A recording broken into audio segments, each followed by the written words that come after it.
Our ancestors were scared of everything.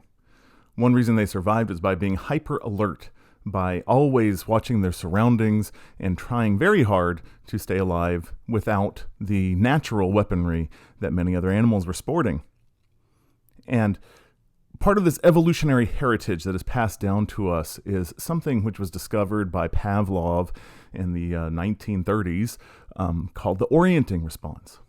And the orienting response is something novel happens in your environment. Something happens. It could be visual or it could be audio. And the body will immediately send this little shot of hormone that calms it down, that relaxes it, that constricts blood vessels so that the heart rate pushes blood towards the extremities, and it silences alpha waves for just a few seconds. It does this to assess what this noise was, what this novel thing was. So you're walking in the woods and you're, cave person times, and something rustles in the bushes. You have evolved to be on hyper vigilant alert. So this orienting response kicks in. Your body is relaxed but ready for movement while you assess the surroundings. Oh, it's just a bird. Okay, great. But a lot of the times it wasn't just a bird, saber-toothed tigers, dire wolves, all this like exciting, fun stuff that was around back then that we don't get to have anymore because people killed them. And we still carry this heritage. We carry these brains and these bodies that don't know they live in relatively safe environments. They don't know this because they have spent very little time here, evolutionarily speaking. The orienting response still exists, so when something novel happens, when something out of the ordinary, out of the biological norm happens, we are given this shot that slows us down, relaxes us, makes us pay attention without thinking, and gets us ready to move. Why do I bring this up? Because television has such novel elements. The formal elements of television, such as a change of angle, a graphic coming across the screen, a special effect, an explosion, or any number of sounds, produces an orienting response for the human body. How often do these things happen? They happen at a rate of somewhere between 7 and 10 within 2 minutes. Because our memory retention, the way that we're paying attention to the television, is at its height, somewhere between 7 and 10 cuts per 2 minutes, 7 and 10 angle changes, graphics, special effects, whatever. And after 10, we begin to get diminishing returns, and the body does not keep this heightened state of arousal. It's a sort of attention arousal that we experience when watching television. This is why you can't keep your eyes off of it. This isn't your fault. You're in a restaurant. You're on a date. There's something playing on the television that you're not even interested in. Your eyes will wander back to that television time and time again, not because, oh my gosh, I really want to see how the Bears are doing or whatever. It's because your biology is telling you, pay attention to this. Hey, pay attention to this. It wants you to look. It wants you to pay attention. It wants you to relax and find this heightened state of attention and relaxation that it gets from watching television. Yeah, a lot of us are addicted to it. And this was a lot bigger problem really in the 90s and 2000s than it is now, at least as far as the medium of television goes. And what we find is that a person who watches a lot of television is defined as over 6 hours per day. A person who watches a lot of television is literally addicted, that they don't want to turn off the television. They don't want to leave the room. They know that they're going to feel an intense sense of loneliness and antsiness, like they just can't sit still. They just can't relax when the television goes off because they've been taking a drug. It's a very mild drug. It's a naturally occurring drug, but it's a drug and it's addictive and it can change your life. You can pay attention to this enough You can be stuck there enough to damage other relationships in your life. Or to just pay attention to a lot of really bad stuff. By really bad stuff, I mean misinformation. Stuff that's on television that just plain isn't true, that is packaged as news, which changes people's minds about massive topics and is used as a political weapon. And this happens too. I mean, this is very George Orwell, with just a little bit of the Brave New World thrown in to boot, Huxley. But we see television programming has this research too. Like, this isn't like something that scientists just did this research and then they just told us, the viewer. They just gathered all the viewers in the room and said, okay, don't tell the television guys, but this is like a drug on your body and you're paying attention even when the content isn't that great. And you're starting to believe things tacitly without applying any critical thinking because your actual thoughts are turned off while you're watching television. No, they told everybody. And the television companies were like, oh, is this right? Oh my God. And they ran with it. They ran with it. They realized that if they repeat the same information enough, people who are sitting in rapt attention while feeling relaxed, while not thinking critically, that they're going to begin to believe the repetition of stuff that has come out of a quote-unquote news anchor's mouth. They're going to blur the line between opinion and fact. They're going to let people with very, very poor credentials go up there, and they're going to slowly, over the course of a generation, discredit the idea of education, of learning, of thinking critically for yourself as something that's woke, as something that is harming our children, as something you should not be trusted to do, because then you'll be in the hands of progress. Now, this is a very politically biased point of view, but it's coming from research. It's not coming from my desire to change anybody's mind about anything. It's coming from very frightening research that, again, television folks have a total handle on. Experts in pediatrics know that children age 0 to 2 should not watch any television at all. That television watching is an unnatural thing for these kids, that they learn more by play, by interaction, by being part of something. And yet there are a couple channels out there on cable that are made just for children age 0 to 2. Just to capture their attention. And they're like, hey, don't worry, we don't have advertising.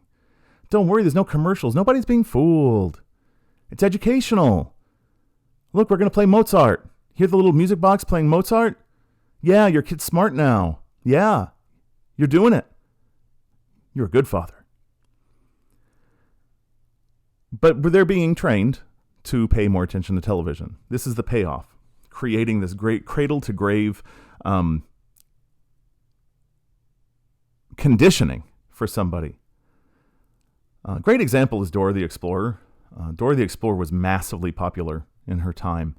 And the show itself might be really good. I know that there's some really good intentioned people behind Dora the Explorer, some people who really wanted to affect people positively, some people who really wanted to tell a story, who really wanted to impress others with their Spanglish and help to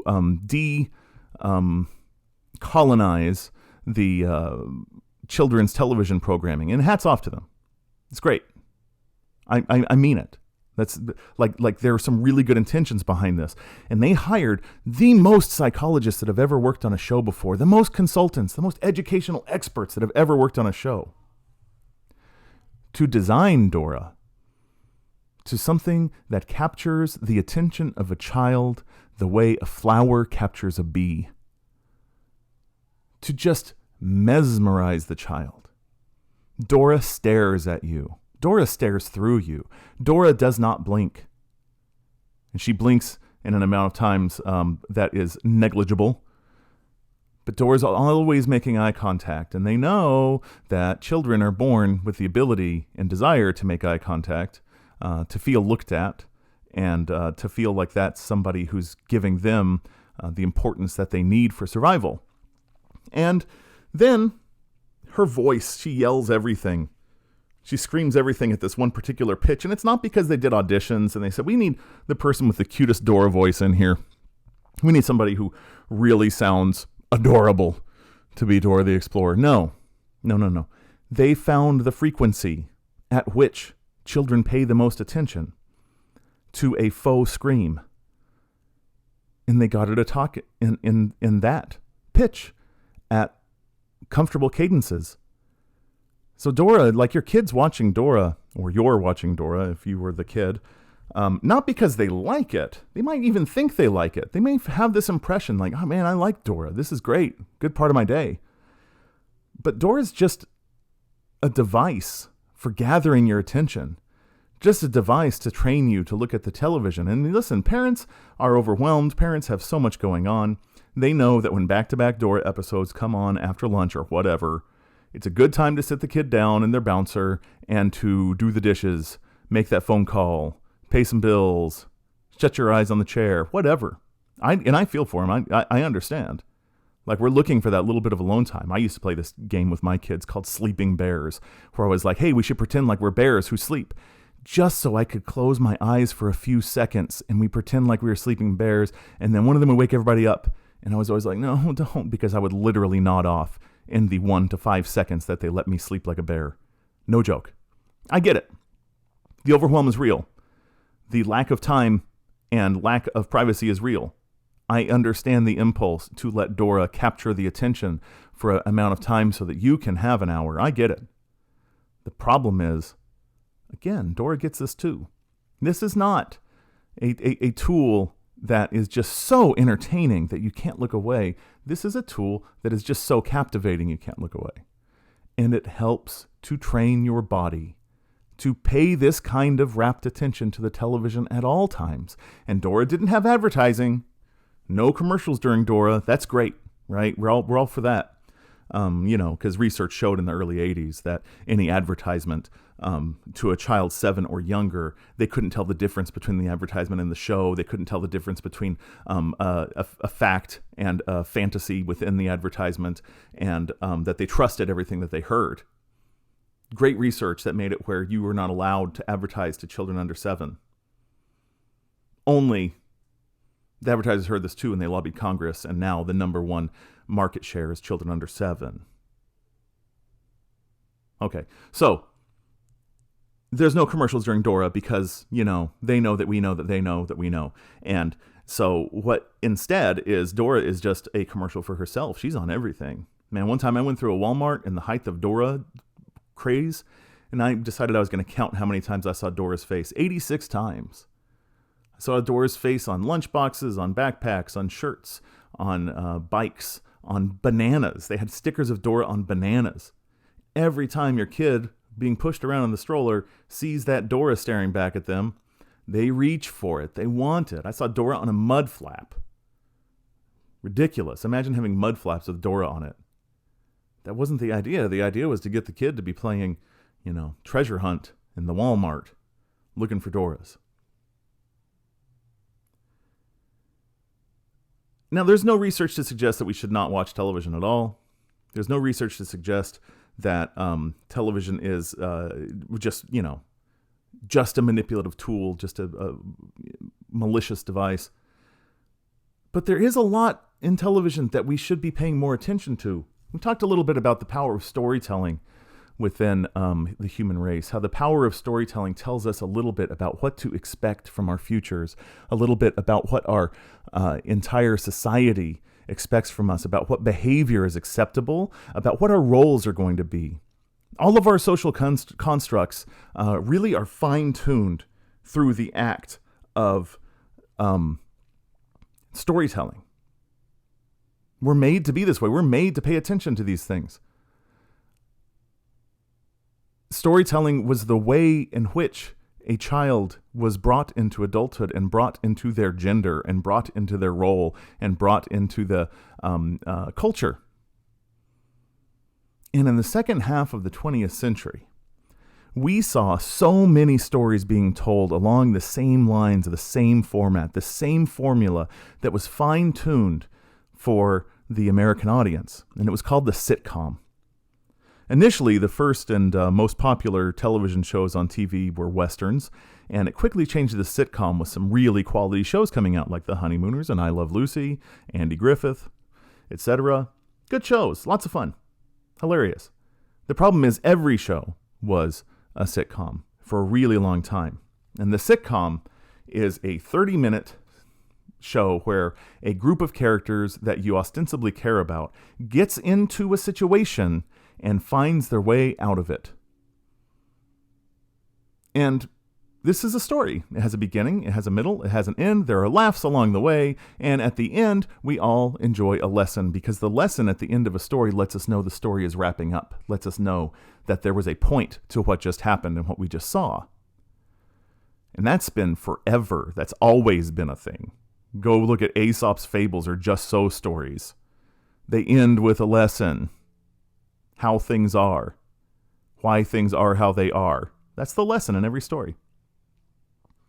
The sitcom was a format of television show. It's still around, of course. Now the drama and the dramedy seem to have sort of taken over, and they have a little bit better shelf life, as far as keeping your attention on complex plots and that kind of stuff. The sitcom, the big point of the sitcom, watch a Simpsons episode, and you'll see that the goal is for the characters to start at point A, get to point B, and end back at point A. You want to undo everything that happened during that show so that the next time you start, you're back at point A, so that the audience can miss a week, can miss 2 weeks, can drop in anytime. They've never seen the show before. It's season 3, episode 5. Boom! They know what's going on. This is a formula that is fine-tuned for consumption and fine-tuned little block of time, and that began to set the expectations of people about the nature of their problems in life. Solutions come around about every 28 minutes. Solutions to your problems, solutions to the hardest things. Everything has a solution. Everything can be solved. Even the wildest situations can be solved with a little bit of care for each other, a few laughs. Disagreements can be mended. Marriages can be saved. Happy endings were essential for the sitcom. Everybody laughing at the end. That's the typical thing you'll see. Somebody cracks a joke that has something to do with the plot of the episode, and everybody's, ha, ha, ha, ha, oh, Roger. Roger's the comic relief character or whatever. And this became such a thing that it really did a number on a couple generations. I mean, Gen X, for example, had this very placid sort of like idea about the world that, hey, global warming's a thing. And we're like, don't worry, the people are working on it. Don't worry, it's being solved. Hey, there's a genocide happening with gay people. Oh, don't worry. The smarter people than us are taking care of this. It's got to be. Because deeply embedded in our minds was this notion that the nature of things was to be solved. That if a problem is identified, it's being solved. It just became a cultural known to us. So there was just this sort of like tacit blanket trust extended to the world that things were going to be okay. Stuff will end up in its best interest. And that's on a micro level and a macro level and everything. We just gained this idea.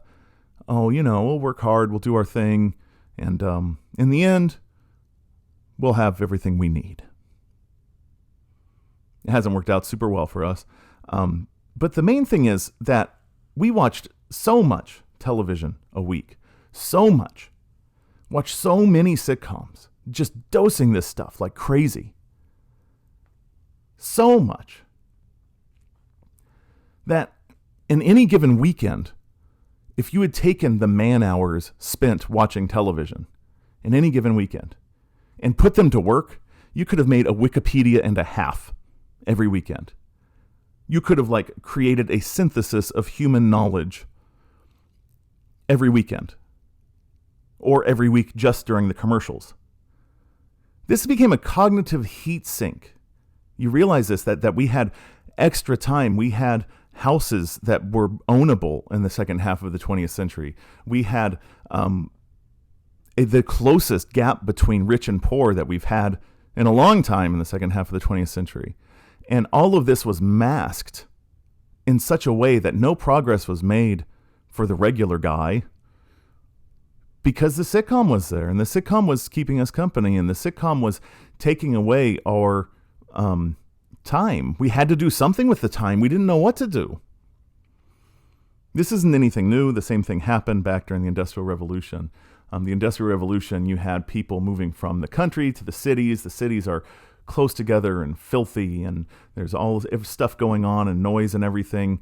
And you have factory jobs, and the factories are closed on Sunday. And all of a sudden, you have this day. You have this day that you're not working because you don't work on a farm. Stuff doesn't have to be done every day. And people had to manage their time for the first time.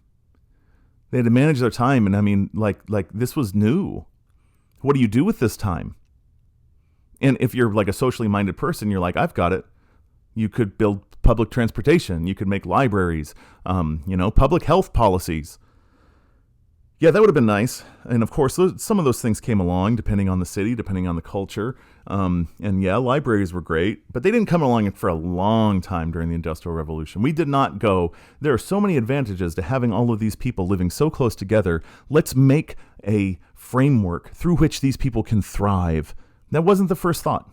The first thought was, these people should be drinking gin. Gin, man. People just spent Sundays drunk.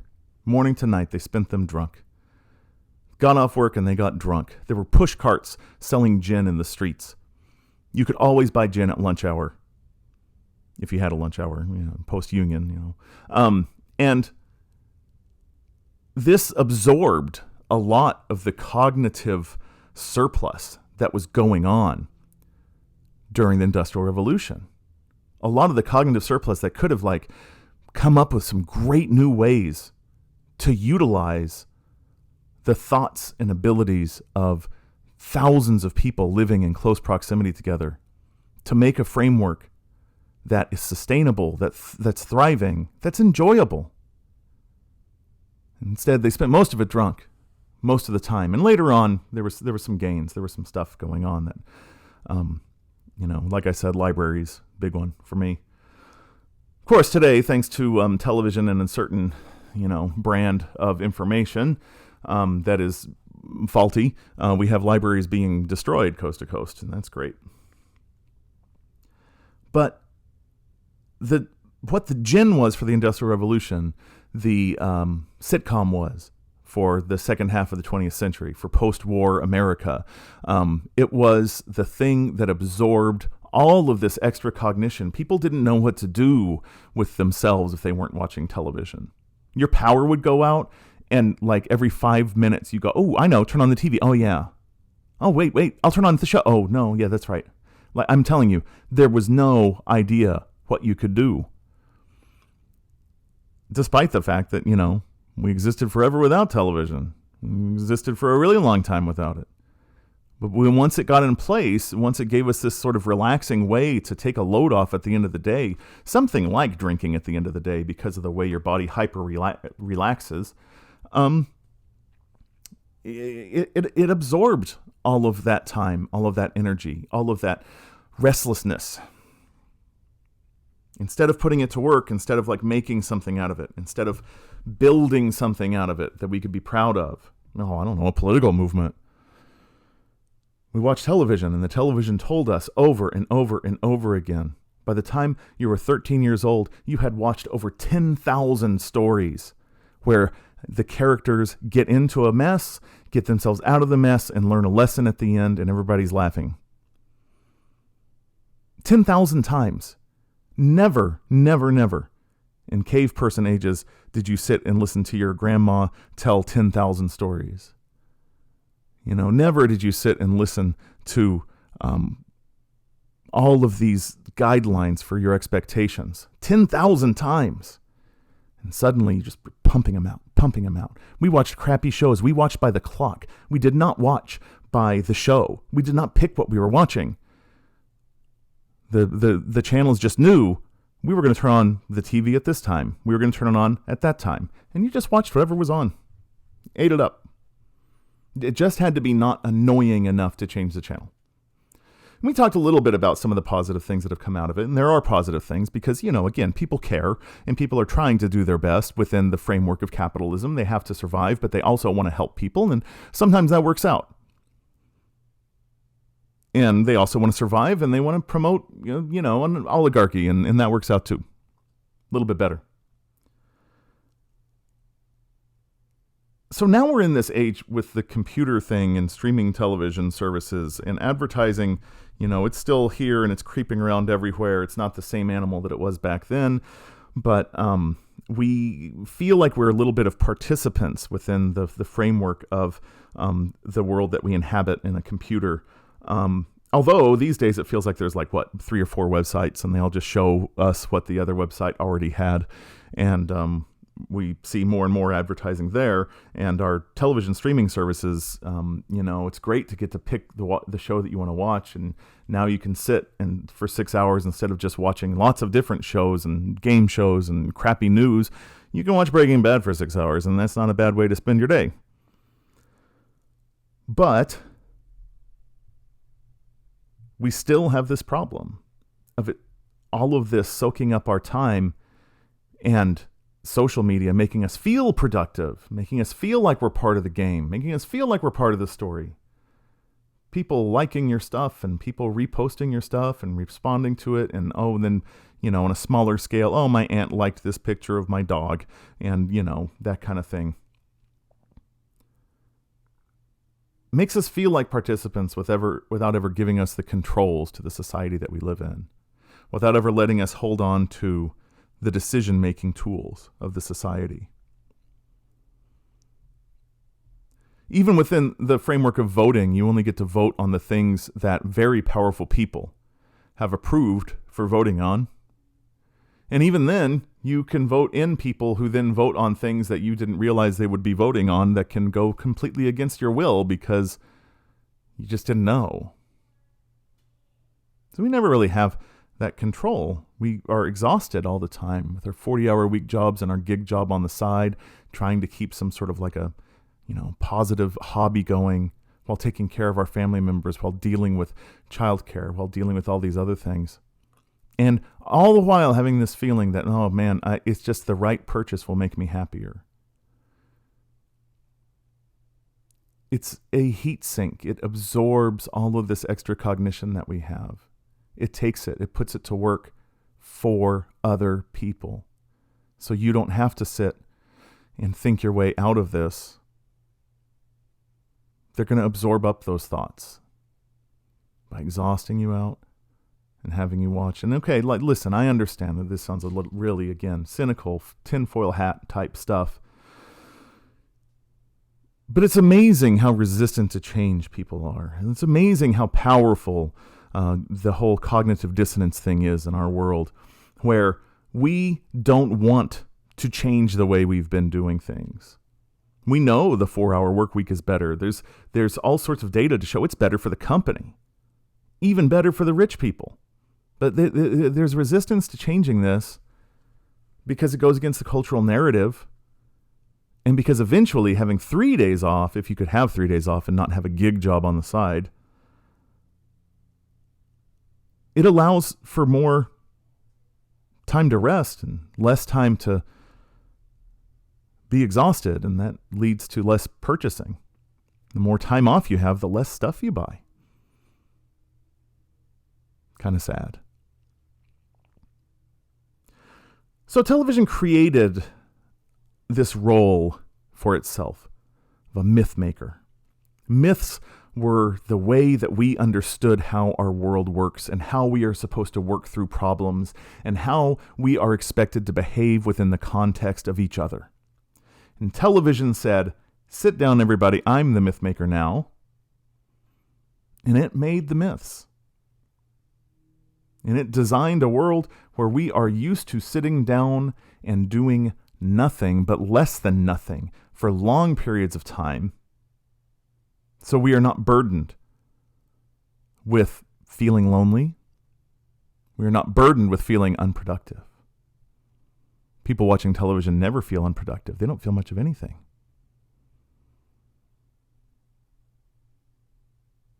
We aren't burdened with managing our own lives because it's all been designed for us.